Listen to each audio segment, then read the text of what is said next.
Luke Rockhold versus Paulo Costa. Why are we here? Why are we here and why are they fighting? Not to mention, by the way, of all the fights that I have on the top of my brain, which is damn near every single fight that's been, but why am I most looking forward to this? What is going on here?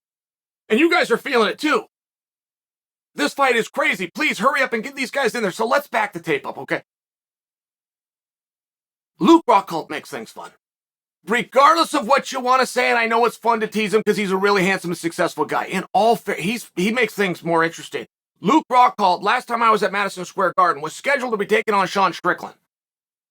Now, I believe if Sean would have won that, the whole story would be different. I think he would have gone right into a world title fight. That's a conversation for another day. That fight didn't happen, but when that fight fell apart, and it wasn't just me that was looking forward to it. You guys were too. I mean, this was the talk of the town. Everything that Chandler and Gaethje went on to be is, if you remember, is what Strickland versus Rockhold was scheduled to be. Everything. They only came down, and the 55-pounders only went up because we lost that match. It was a big deal. And when you got the wheels back on the bus, it wasn't rebooked. It wasn't even discussed being rebooked. I don't know why. Now, I'm okay with it. I'm just telling you the timeline, and all of a sudden you get Paulo Costa. Now you've got a true beauty contest. I mean, in all fairness, and you got two guys that are mad at each other. Oh, and by the way, you have two guys that everybody's scared of. Like, there's a way to beat Paulo Costa, but only one guy has showed us it. And there was a few moving parts there. And I got to take the Vettori fight out. That might not be fair to do, but I got to take the Vettori fight out. There was missed weight. It just, everything got a little bit goofy. It was very competitive. It was close both ways. Vettori got his hand. I got to move that out because it wasn't at 185. And there's a way to beat Luke, but you got to have incredible power and you got to find that spot. Now that happens to be two tools that Paulo Costa has. It's just an interesting fight, but why are they here? What are they fighting for? If I was to back up to the last time Luke was signed, I contend for you that Sean Strickland would have had an opportunity to become a number one contender. And even if it's not a true semifinal, even if it's good for the goose and not for the gander, boom, I just told you why they're here. Why are these two fighting? What is this about? This appears to be a personal grudge, and I'm not sure that they ever met. This happened on the internet. Luke has a fine ability to get under people's skin for whatever reason. But Luke has also been out for a meaningful period of time. He's walking right in there against the Terminator. I mean, I really think that's the part of the Luke Rockhold story that people don't talk about. That dude might be pleasant to look at. That dude is a straight-up badass. Luke doesn't get in there with anybody easy, not to mention getting in there with Paulo Costa on your best of days is a trying situation to get on there when you're off of a break. I feel that he should get more credit. Look, the fight's getting a lot of steam. People are talking about it, people are buzzing about it. I'm still left with the same question. Why are they fighting? What is this about? What's on the line?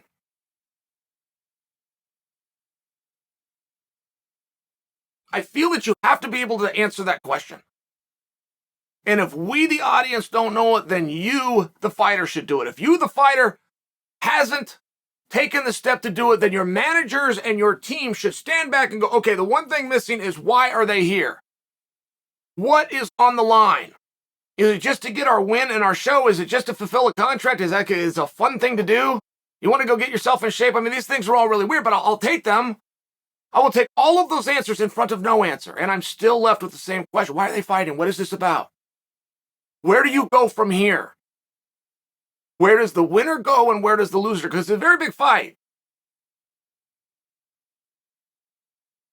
We have 11 bouts, 6 of which, admittedly, are interchangeable mediocrities. But then we have what's known as a main card. And of that main card, yeah, we're still setting things up. But then we get to a co-main event.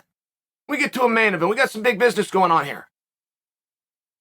But if you were a 185-pounder with a dream, it is always good for business to beat a former world champion. And guys, there's not a whole lot of them floating around.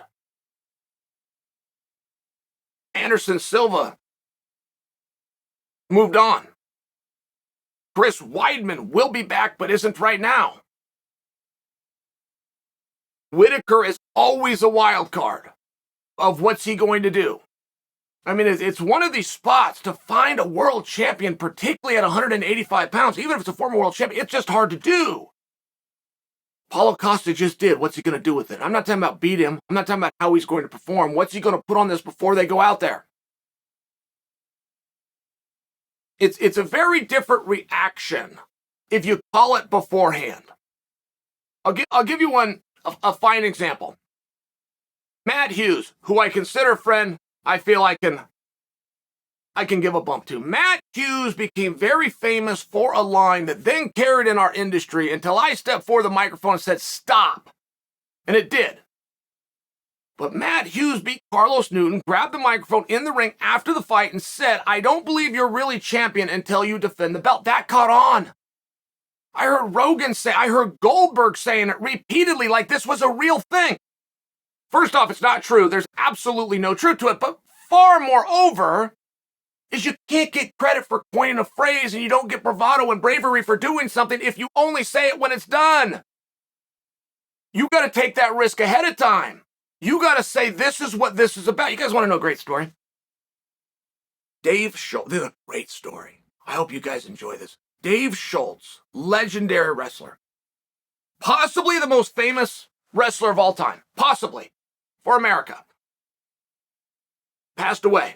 We lost him at 36 years old. Made a whole movie about it. Made a couple of movies about it, as a matter of fact. But Dave Schultz won the Olympic Games in 1984. The Olympic Games were held in Los Angeles. Russia boycotted. So Dave Schultz won a gold medal when the toughest team and his toughest adversary was not there. Months later, there's a tournament in France called the Henry Deglon Challenge. And when Schultz stepped on the mat in the finals, it was against the Russian. He shook the Russian's hand and he said, this is for the gold. He lost the match and he never claimed to be Olympic champion again, not once. That story affects me. I don't know why that story affects me. That is for me, that is just a powerful story of sport. Nobody heard him say it. He said it to a guy that doesn't even speak his language. He lost the match 6-5. He never did a camp. He never made a video. He never introduced himself ever as Olympic champion. Other people did it. Other people said it about it. He didn't do it. It's a very interesting, there's a significant difference if you take the risk ahead of time. And when you're going into a fight, particularly one that you can get the attention of Paulo Costa, who's become like this media sensation. Paulo Costa, if you're following him on social media, I mean, he's just gold. I don't know where this came from or where this personality or how he even got the idea. He should get a ton of credit. But he's a scary dude that people don't want to fight. He's a hard guy to get a matchup with. And I feel as though going into and then you got Luke Rockhold, who's going to be a future Hall of Famer. I feel as though the number one story going into this fight, besides these guys taking barbs at one another, is Paulo Costa going to make weight? What? That's the story of the fight. There's a mistake being made then. And if those two can't get it straight, if they're just so buckled down in their train, their manager's got to come in and do the job. You have a guy who is a Terminator that absolutely nobody wants to fight. By the way, he's got some drama. He's got this big social media file. Okay, you got something there. And then you have one of the few world champions floating around the division. Boys, you got a few weeks left. You figure it out. But you do have a job.